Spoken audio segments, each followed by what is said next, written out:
It's being touted as the biggest drug bust in Canadian history and probably the most dramatic.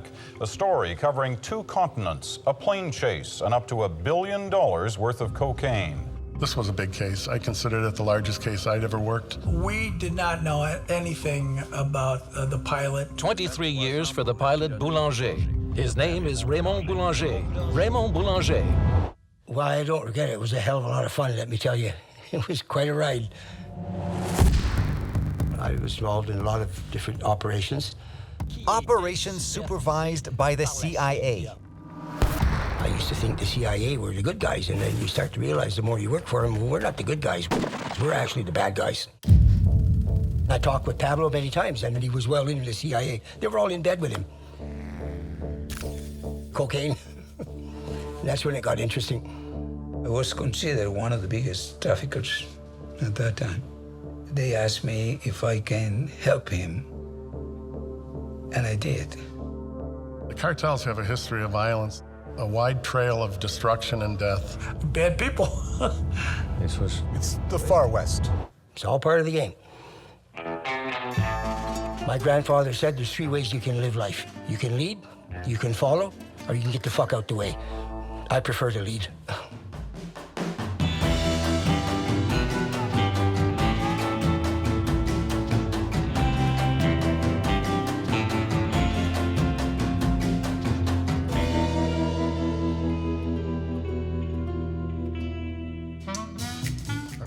Raymond Boulanger. What a character, eh? My first impression? Yep, that guy's a bundle of nerves. It was love at first sight, eh?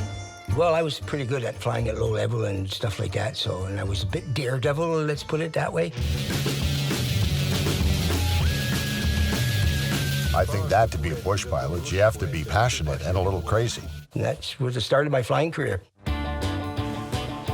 He took a lot of risks. What happened was bound to happen. He had an accident. When you're looking for trouble, you're gonna find it. They said there's a contract coming up. Nobody said, do you want to go to Asia? That's all part of the black operations cycles. But you're generally getting shot at most of the time, yeah. So that was the start of his adventures. It's probably what influenced what was to come. Time will tell. John Raymond, take 1. Here we go. How should we start the documentary? How should we what? No idea. A huge boom, maybe? Zoom in on a conveyor? I don't know. I'm a born rebel. It's in my blood. People like bad boys. People like people that flip the bird. It's authority in the government. I've always been a black sheep. I always will be. I don't walk with the crowd, ever. Never did, ever in my life. I'm a loner. I'm like a lone wolf. You're responsible for your own actions, not anybody else's.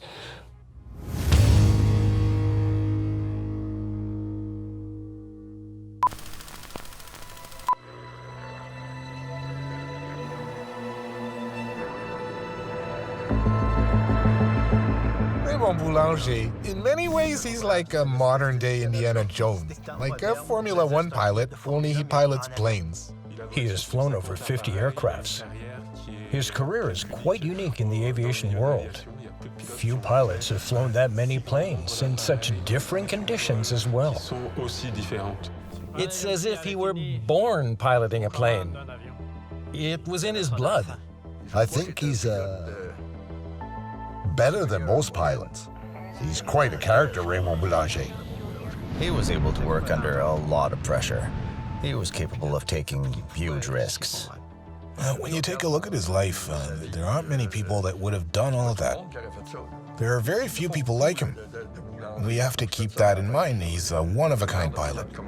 He was a bandit in legal terms, but I've always seen him as a gentleman. He was very polite, respectful, funny, and crazy. 2 arrests, 2 escapes, and caught a 3rd time after being on the run for a year. Raymond wasn't easy to manage. Listen, you're a pretty incredible person, a really likable guy, and you seem to be able to deal with the risk involved in what you do in a remarkable way. A little unsettling, I must admit. Well, certain people it seems like a lot, but that's how it is. And there's risk in everything we do. Without risk, there's no reward. You know, we're pirates. We have ways and means to get things done. You want to fuck with us, we'll fuck with you. That's the name of the game. If I did illegal stuff like that, well, I wouldn't be too vocal about it. Hold on, hello? Yes, Raymond. Yes. Jacques Normando speaking. Ah, Jacques Normando. Okay. We're shooting. Yeah, but sure, no problem. Go ahead. We're shooting. But yeah. You have to leave the room to speak privately with your lawyer. Of course, I tend to tell clients not to extrapolate their way of life. We've tried to tell Mr. Boulanger to avoid going into the details of his situation, given the circumstances. Did it work? More or less. I'd say in this case it was a challenge. Okay, before you answer all their questions, there are a few details I would have liked to go over with you privately. Can we talk now? Is it safe? Yeah, sure, no problem. Go ahead. If you need to, go to another room. All right, here goes. Okay.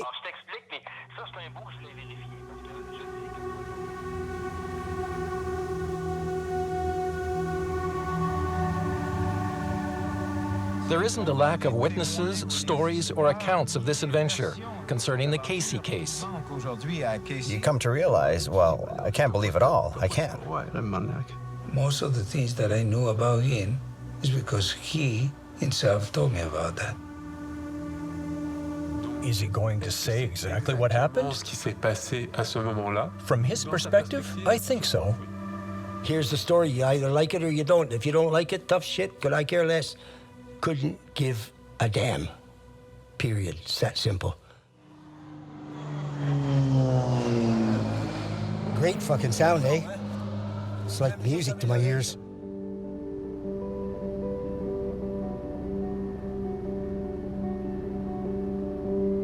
Radio, Romeo Mike, Quebec Final Descent, Strip 25. My brother had been born and they were expecting a girl the second time round.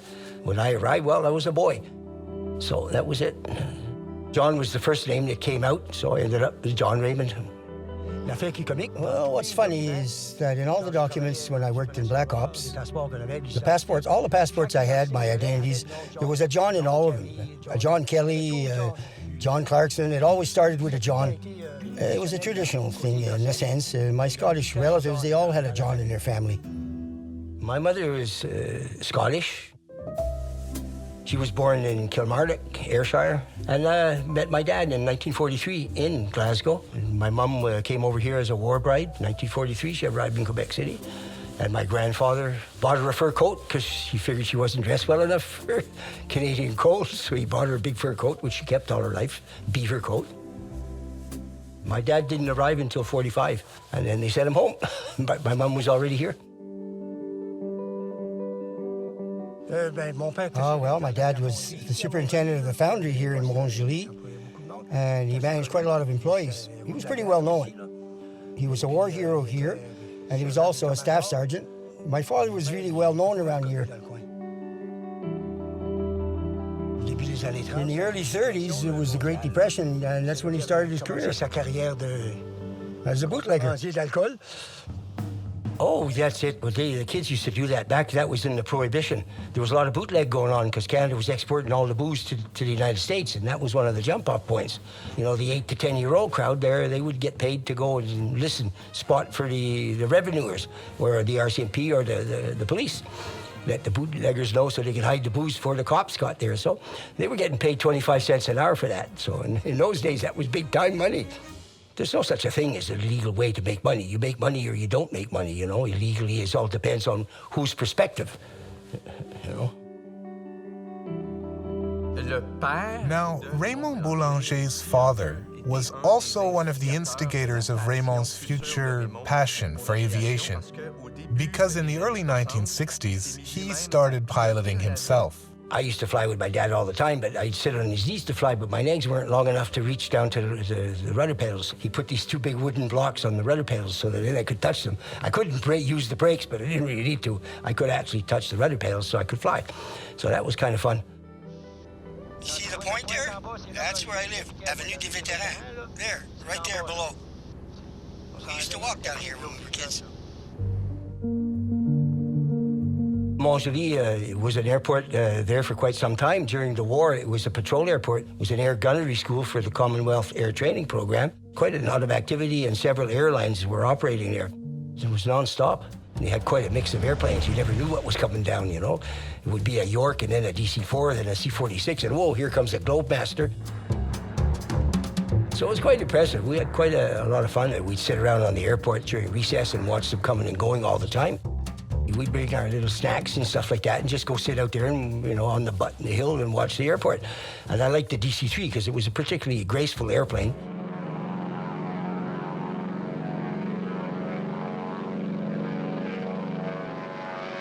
I loved the sound of the engines of the DC-3. It had a very particular sound to it. Only a DC-3 sounds like that. Comfortable roar of a big, heavy-duty piston engine. There's nothing like it. It's music. And sure enough, I grew up, and when I was 21 years old, I finally got my captain's check on a DC-3. There was no question in my mind. That's what I was going to be doing, flying one of those things when I grew up, yeah. It has to be in your heart. It's love, you know. It's not a profession.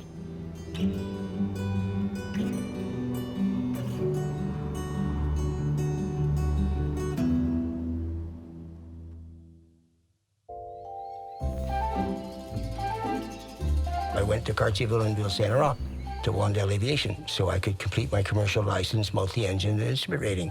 And that was the start of my flying career. But that was a pretty busy airport. Raymond Boulanger. What a character, eh? The first time I saw him, I think it was at dispatch at Wandel Aviation. My first impression? Yep, that guy's a bundle of nerves.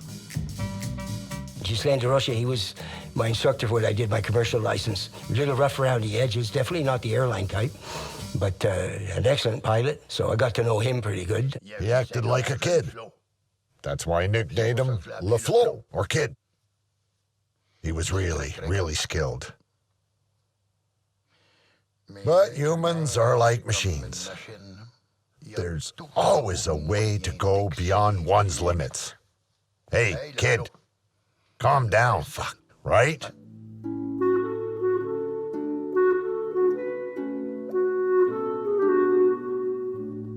There was a kind of freedom that existed back then that has probably vanished today. Today, there are many more pilots following set parameters in very precise security protocols. Back then, things were pretty open. People wanted to fly.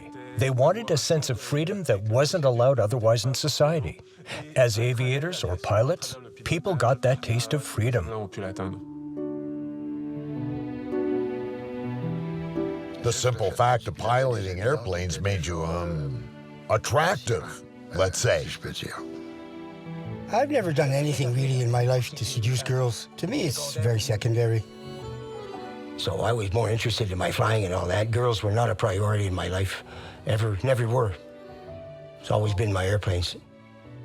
But my first love happened when I was 17. In 1966, I was 19. I was a pretty wild girl for the times. That day, Marie-France and I were in my car. We were driving around, and suddenly we saw a sign. Plane ride, fly over the city. I think that, if I recall correctly, it was $10. $10 for a plane ride? Let's do it. One day, I don't recall it precisely, but two girls showed up, two friends. They showed up at Wandel Aviation, and they wanted a plane ride. They came for an airplane ride, and they were dressed in these go-go girl type costumes, you know, like hippies, all flowery stuff. And they both arrived to go for the airplane ride. We went in. There were a bunch of guys, Two of them stood out, Ghislain and Raymond. So he took them up for their little $5 airplane ride. And we hit it off with both girls and started dating them. He dated Marie-France and I was dating Louise. So that started from there. But the real story is that he and I and the two go-go dancer girls, both couples were married within a year.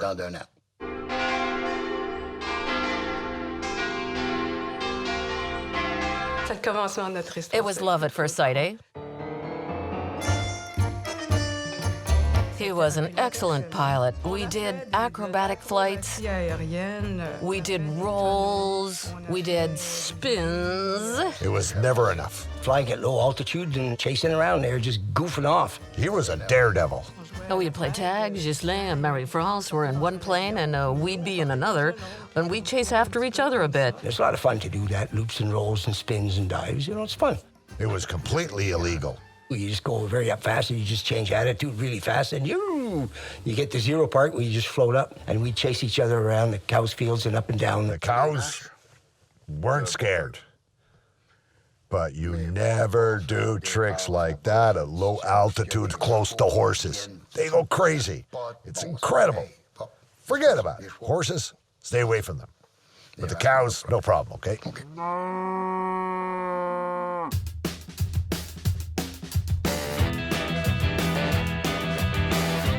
Adrenaline, that's all part of it. That's basically why we fly, you know, and we enjoy being up in the air. That's the element. It's never enough. The thrill and the buzz, the adrenaline you get out of doing stuff like that, that's the whole feeling. It was never enough. I loved it. I always wanted him to do it again. I'd ask him to do it again and again and again. I'm sure that lots of pretty girls I would say he's a pretty good lover.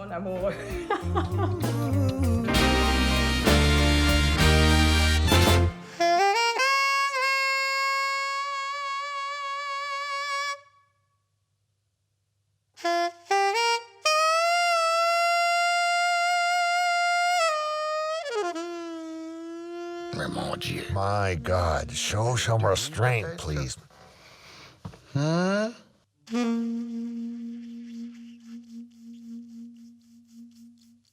He was fearless. And he took a lot of risks, and of course, he had a taste for danger. So what happened was bound to happen.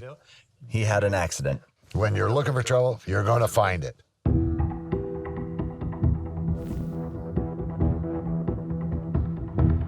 I was in Saint-Thérèse. I was part-time chief instructor there. Raymond was flying there too. It was about a half an hour, not even a half an hour, just before sunset. Raymond, Ghislain, and I were at the Galaxy Flying Club in Saint-Thérèse, and a friend of his asked to go fly with him. His name was Robert Arsenault. He was working towards his private license. He didn't have it yet. He said, come with me, you know. So I was about to leave to go home. It was about just past 6 in the afternoon. I said, okay, we'll go. We'll do one ride. So I went along with him.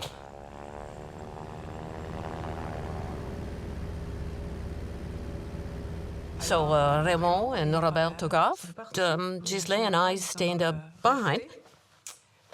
And we waited for them. They were supposed to be gone for 15 to 20 minutes. The sun set, night fell, and they didn't come back. A few minutes after takeoff, the plane crashed in an old military camp called Camp Bouchard. The aircraft stalled out, you know, on the turn, and then we dove straight into the bush. The accident was spectacular. Robert Arsenault was killed on the spot. He died. His head was smashed into the instrument panel, and the control column, there was a little steering thing like that, was up his rib cage. So that was it. Me, I went through the windshield and everything, and right. It was late in the evening. It was dark out. What was going on? I grabbed the phone and started making calls. I called the Quebec police and asked them if they knew something. And I crashed just past 6, so I'd been up in the bush there for 6 hours. So I'd lost a lot of blood. I was pretty badly smashed up. I took my jeans, I wrapped them around my leg with some foam, So I was conscious enough to do that. The survival must have kicked in, the instinct kicked in. I have no recollection of doing it. I finally got the news, and that evening was awful, awful, awful. 6 hours of pure hell is what it was, my God. We found out that one of the two was theoretically deceased. And the other one was at the St. Jerome Hospital. So my dad said, well, we better get in the car, let's go and see if it's ours, so. I went to go see Raymond there that same evening. He was banged up pretty bad, and he was complaining. He was asking for morphine or anything else. Yeah, both legs broken on my left side, my jaw, punctured lungs, virtually smashed a ratchet. Jaw bones, all my left side was pretty well broken up. He had broken bones all over his body, so it was really serious. One could say it was a miracle he survived the crash. Unfortunately, Robert didn't have such luck. Oh, Robert, he passed away.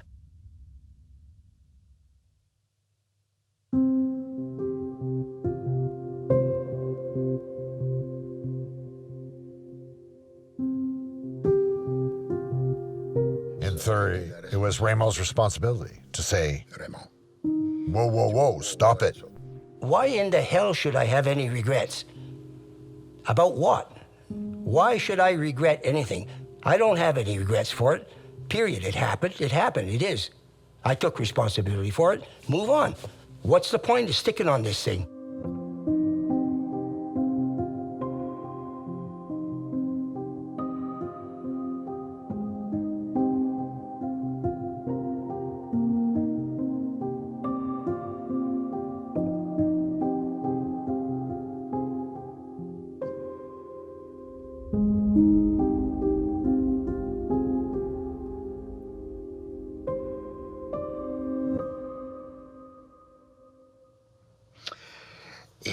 I said, all right, listen, did you learn anything?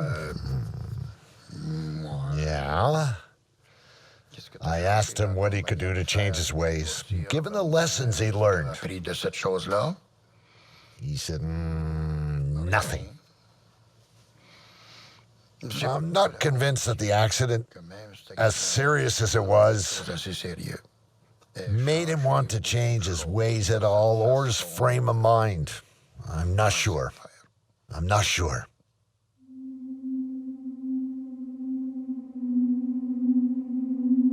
Something happens to him one day, and the next day it's done, it's behind him. He started flying again, life was beautiful.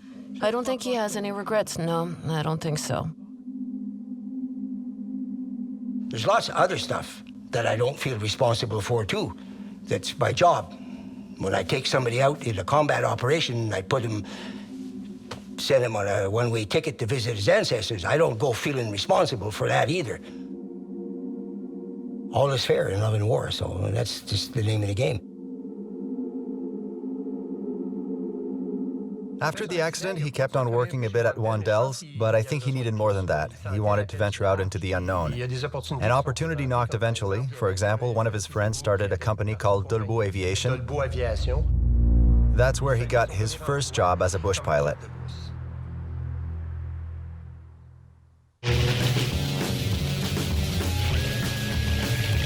I think that to be a bush pilot, you have to be passionate and a little crazy. It's physically difficult, it's very hard, and you're always flying in treacherous conditions, bad weather and stuff like that. So I take my hat off to bush pilots. They're the best in the world. Most of the time, bush pilots transport hunters, fishermen, geologists, and prospectors to remote places. You have to be able to land on land and water at any time. Bush pilots, as opposed to aviators that are members of a club or work for an air carrier, have to plan their trips from A to Z. They have to take into account all the resources they will need, like fuel. They must make sure that where they land, gasoline cans are ready in order to refuel and make the round trip. They must take into account weather conditions. They are 100% responsible for their flights. A good pilot has to understand all the possible dangers and be able to face them. The dangers are present much more in the bush because of the remoteness of the areas. You develop your skill, or you die doing it, one or the other. But that's all part of it. But there's always fire in the bush. You have to be very careful, because once the forest fire starts, it's pretty damn hard to stop it. And it gets out of control.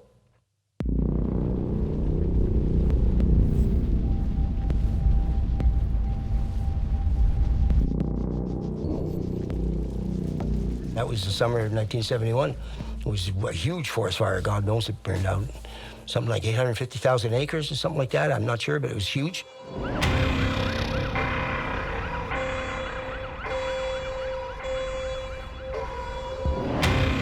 I had to go evacuate some people from a lake, 5 American customers that were up there, get them out because it was an area-wide evacuation order. They wanted everybody out of the area.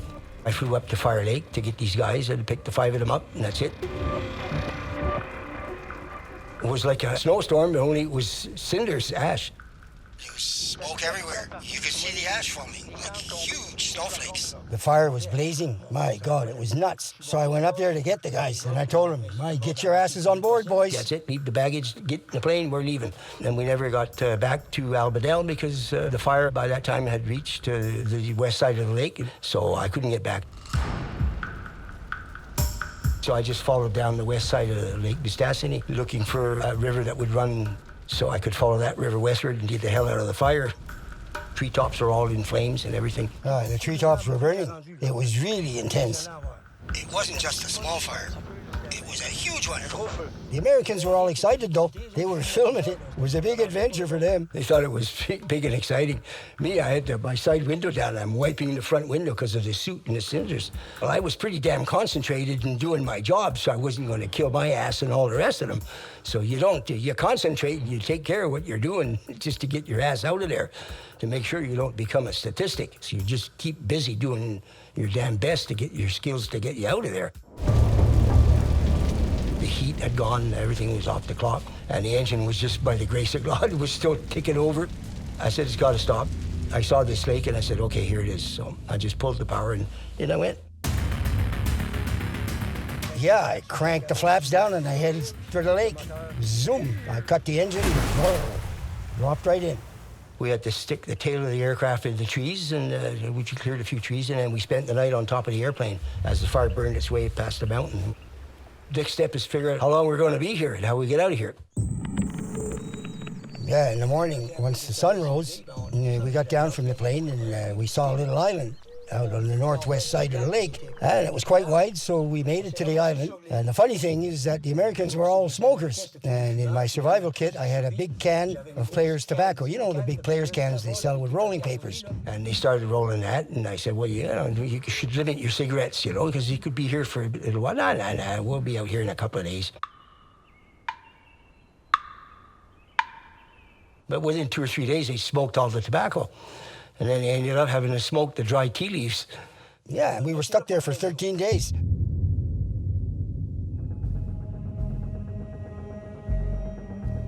When I found out they had disappeared, Raymond was with them. It wasn't just a group of Americans. Again with the drama, again with the worry. It wasn't easy. I was kind of young to be a widow, but it was. Yeah, it was devastating. So along with me, his father and his sister, me, Jack, and Gail. So we took Jack's car and we drove up to Chibougamau.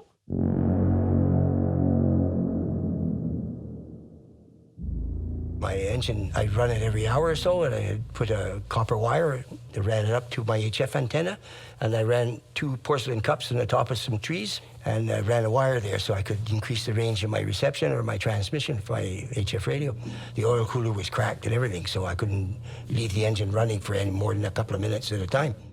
Yeah, I did that for a number of days. If I remember correctly, it was a Monday morning, our 13th day. 13 is a lucky number for us. An auditor of the Canadian Air Force answered me that day, and he had just taken off from Albinel. We got you. So he picked up, and then they flew right over us, and then they pinpointed us. Finally, yeah, good news. He had been found. It was a time to party. There was a big party at the hotel that night. It was quite a celebration. Yeah, it was fun. They thought we'd crashed into the lake. Yeah, but everything turned out fine.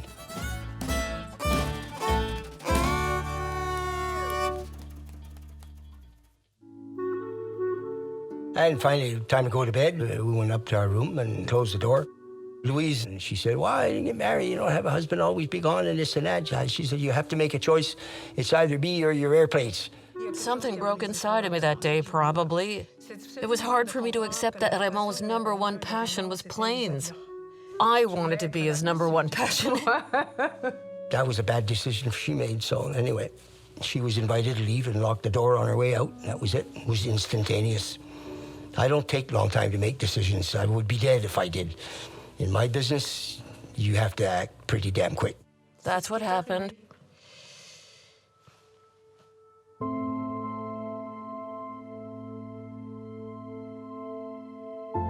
Of course, during the divorce, things got pretty ugly. For me and for anyone, divorce is far from pleasant. It's painful, but that's how it is. Game over. That was it. No woman ever gonna give me an ultimatum, ever. That was probably my last bush flight, I think. I handed in my resignation 3 or 4 weeks later. A month later, that's it. I'd had enough of forest fires. And there you have it. That was the wildfire story of June 71. I think it was in 71. And I started black operations the year after, 72, 73, something like that.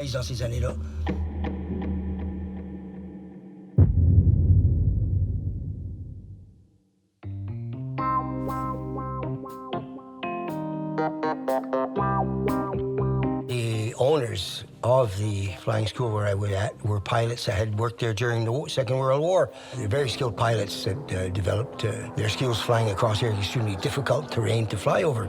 Well, I was pretty good at flying at low level and stuff like that, and I was a bit daredevil, let's put it that way. They said there's a contract coming up. Nobody said, do you want to go to Asia? That's all part of the black operations cycles.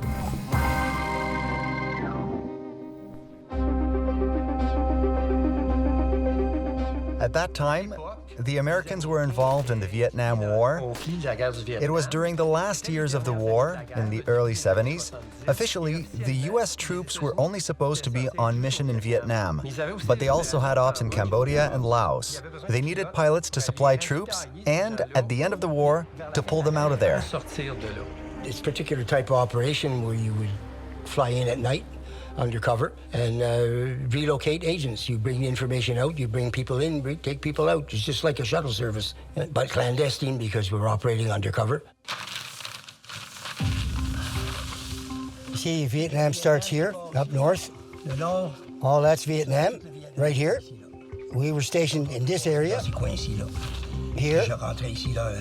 And I'd go all the way up to here and different places like Cambodia.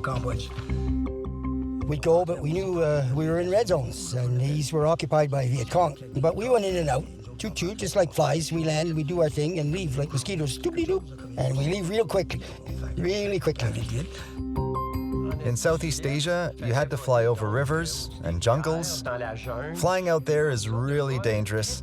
And Raymond says that the conditions there were just about the roughest he flew in during his mercenary career. There's never two flights exactly the same.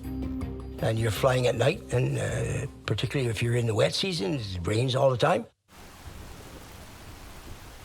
Well, if you have the rainy season, the monsoon season, yeah, it's like rains. Makes for difficult flying conditions, but you generally can pick your way among the rain showers, yeah. It's quite tricky. Yeah, you got to be really careful. So you have to know your terrain, your landmarks pretty quick. And you have to be really snapped fast and making a decision, otherwise you smash into the hills and kill yourself. It's very dangerous. That's why you stay low, so you go fast. You try to, camouflage yourself as much as possible. But you're generally getting shot at most of the time, yeah. This is not the kind of work for people that are overly cautious or fly by the book, because you better go somewhere else. It's a war. You're trying to kill the other guys.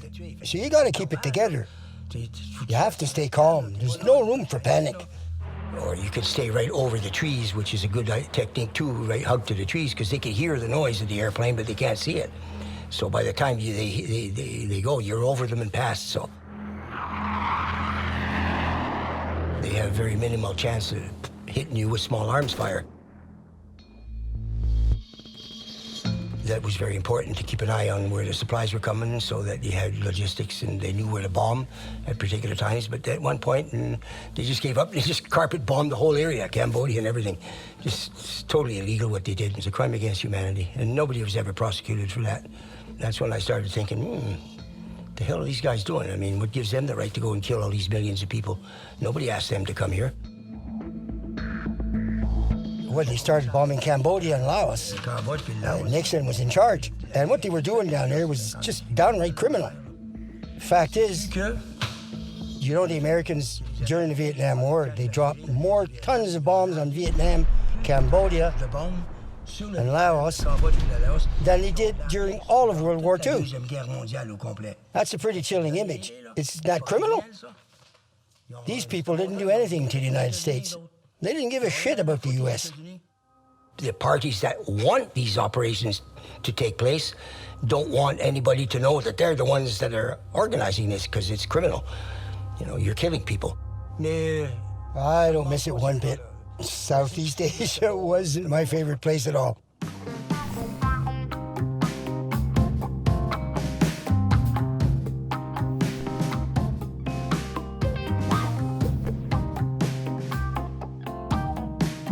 The Astronaut Club, that was a social club at the airport in Cartels at Wandale Aviation. It was quite a lot of fun, so a lot of the activity pilots meet there, discuss jobs and who's flying where, and what's going on. Let's call it a glorified rumor mill fueled by beer, lots of beer. Obviously, it was the 70s, swinging was in, and pilots followed suit. They'd swap contracts, and when people were looking for pilots for specific missions, you could meet them in those kinds of places. And in one of those bars, Raymond Boulanger met someone by the name of Peter Knox. Who was he? He was a stunt artist, but he was also a stand-in for an American actor, James Coburn. And he did a lot of flying and stuff like that, flying marijuana back from Mexico into the United States. And so one night, he was having a drink with Raymond, and he said, listen, I'm looking for a co-pilot for a mission I'm going on south of the States. And he told Raymond, it's kind of a special mission. Basically, what Peter Knox did was to take off from the States and go down to Mexico to pick up marijuana. Cocaine wasn't in the picture yet. It was all about marijuana. I think that Raymond quickly came to understand that an empty plane means no money. He was making $35,000 to $40,000 per flight. It was his first experience transporting marijuana. For him, it was a job like any other. He didn't get a special thrill out of it, other than having to fly low. You had to avoid getting caught, so you had to fly below the radar. It was kind of funny. So that was the start of his adventures. It's probably what influenced what was to come. Time would tell.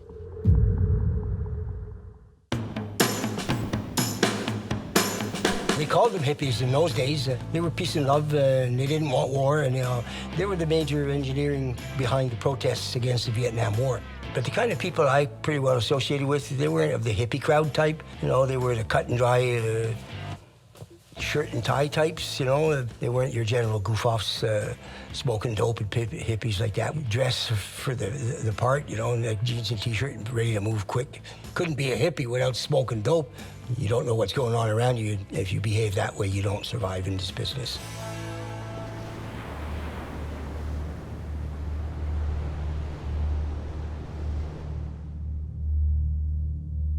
The Vietnam War, picture it.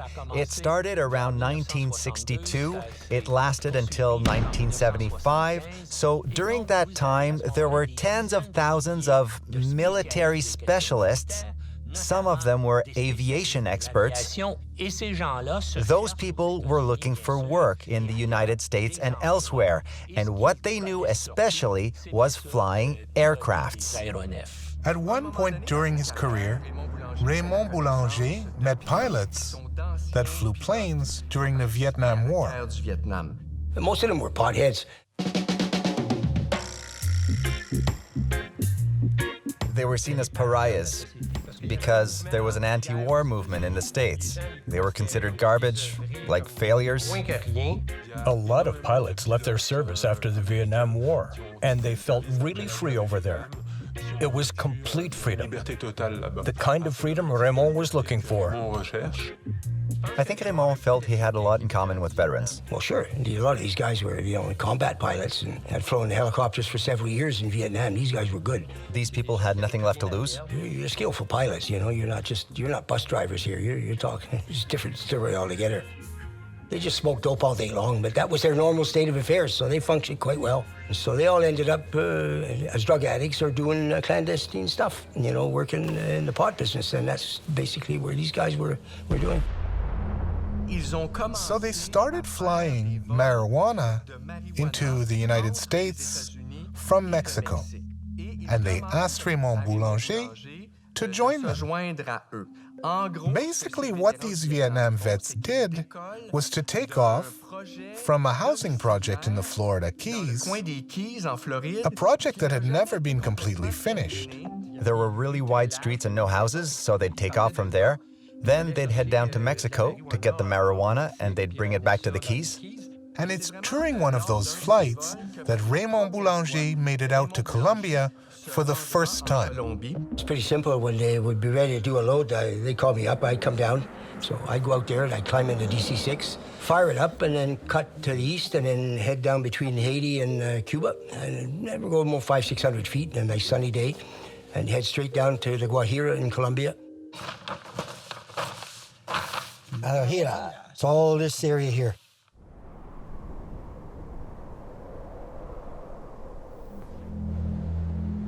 You have to understand that Guajira is a very particular area. It's like no other place I've ever seen on the earth. It's a desert.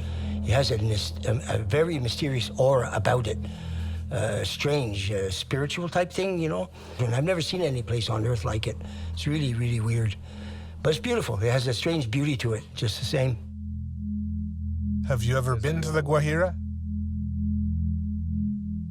It's the far west. It's the most northern point of South America. It also touches the Venezuelan border. So, it's a territory that was historically marked by different forms of illicit commerce between the two countries. Of course, just like from Mexico, marijuana runs were much shorter and less risky from there. It was also a passage point for cocaine and Colombian mafia and criminals.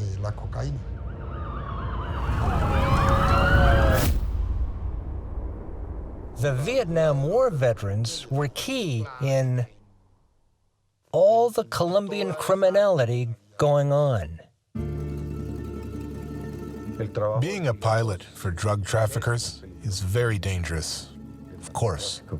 Well, I remember when I got there the first time, the wind was blowing so hard, and the strip wasn't very large, and it wasn't very long. This stuff is not for amateurs. These people are obviously paid according to the dangers they face. It's not just about the money. There's a sense of adventure, the desire to be someone as well. Adventurous, sure. Insane, that's how I define them. It's not just about making a lot of money. It's about how you make it. I would land there, and there would be a reception party, of course, waiting for us. So I would land, I'd leave the engines number 3 and number 4 running, but they would load the aircraft from the left-hand side because I didn't have to fuel. And they would just load it up, and I'd start the 2 engines, take off, and back in Florida. I was usually back by 4:30 in the afternoon, and that was it. I'd go eat crab and drink beer with a bag full of cash. It's the first time Raymond Boulanger made it there, but that spot would become notorious in November 1992 because that's the peninsula from which Raymond Boulanger's Convair 580 took off to fly to Casey. Park the airplane, get out, and that's it. Jump in the car and head out to Ma's Kitchen on the A1A, and the beer was good and cheap, and the stone crab, as much as you could eat. Just happened to be the place to hang out. So at some point one night while sipping a beer, someone said, there's this company called Southern Airlines, and they're looking for pilots. But Southern Airlines, it turns out, was actually a front for the CIA. You're not working for the CIA, you're working for companies that are working for the CIA or that are fronted, financed, and actually owned by the CIA. Well, the conflict was an insurgency in Nicaragua. They were trying to overthrow a communist government. My fellow Americans, I must speak to you tonight about a mounting danger in Central America. I'm speaking of Nicaragua. The CIA are the biggest drug dealers in the world, bar none. I went in the back of there and I saw a bag and I lifted the tarpaulin on it. It was bales of cocaine. And then when I got back, I told my boss, I said, by the way, I said, we got cocaine in the airplane. He says, you know about that? I said, yeah. He says, mind your own business. He said, you're paid to fly the airplane. That's where the criminals are. And you think a guy like me that's doing my friggin' job, I'm a criminal? Yeah. Up yours, as I say to the Americans. Stuff it.